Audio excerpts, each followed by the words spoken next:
দক্ষিণ কোরিয়ার সিউল ও ইনচিয়ন শহরের বাসিন্দারা সম্প্রতি এক নতুন বিড়ম্বনায় পড়েছে। শহর দুটিতে হঠাৎ দেখা দিয়েছে প্রেম পোকা বা লাভবাগের উপদ্রব। সাধারণত এপ্রিল মে মাসের দিকে এই পোকাগুলো তাদের সঙ্গীর সঙ্গে মিলিত হয়।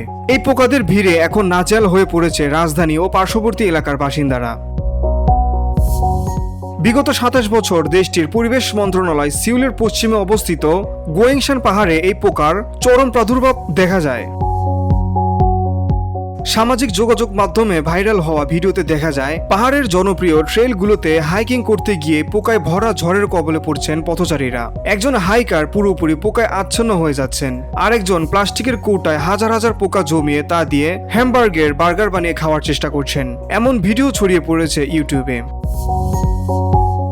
প্রেম পোকার বৈজ্ঞানিক নাম প্লেসিয়া লঙ্গিফোর্সেপপস, তবে উড়ন্ত অবস্থায় জোড়ায় জোড়ায় জড়িয়ে থাকায় তাদের লাভবাগ নামেও ডাকা হয়। তারা সাধারণত চীনের দক্ষিণাংশ, তাইওয়ান, জাপানের রিউকিউ দ্বীপপুঞ্জ, মধ্য আমেরিকা ও যুক্তরাষ্ট্রের দক্ষিণাঞ্চলীয় রাজ্য টেক্সাস ও ফ্লোরিডায় পাওয়া যায়।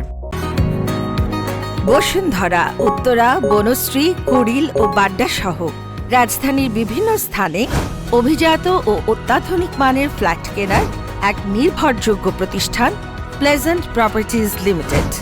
তাই আপনার স্বপ্নের আবাসনের জন্য আজই যোগাযোগ করুন। Pleasant properties limited, where destiny matches eventually। ২০১৫ সালে দক্ষিণ কোরিয়ায় প্রথম এই পোকা শনাক্ত হয়। দেশটির পরিবেশ মন্ত্রণালয় হতে এগুলো সম্ভবত চীনের দক্ষিণাঞ্চল থেকে এসেছে বলে ধারণা করা হয়। ২০২২ সাল থেকে প্রতি বছর জুন জুলাই মাসে সিউল এবং এর আশেপাশে বিশেষ করে বন্দর এলাকায় তাদের উপস্থিতি বাড়তে দেখা যায়। ভিউডি বাংলা নিউজ ডেস্ক।